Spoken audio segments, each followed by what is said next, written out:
80-20 principle, right? In the sense that 80% of all businesses are basically have the same type of fundamentals that they need to have in place.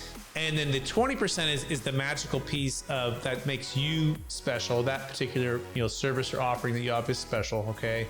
And number one is you got to understand where you're at with the 80%, because if you're not clear on that, and if there's deficiencies in that, then guess what? It's going to throttle the 20% eventually, or it already is throttling, and it's going to come back and haunt you, right? And so understanding and getting clear on that is really, really important, including your mission, vision, values, purpose, and what's viable, what's valuable. I think that was really important.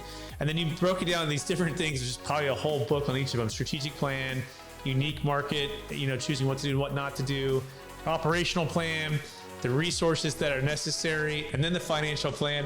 There's so much here, which they can tell is probably why a lot of businesses fail, right? They said the average business fails within the first 5 years.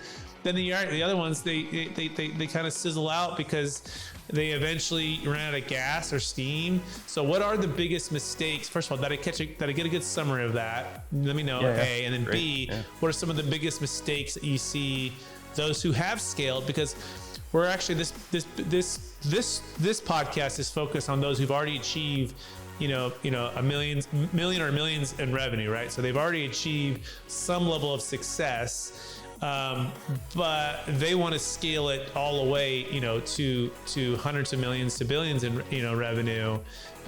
So walk us through maybe some of the biggest mistakes, those who have succeeded, and maybe they're the same as those who are just starting too, but that I want to scale.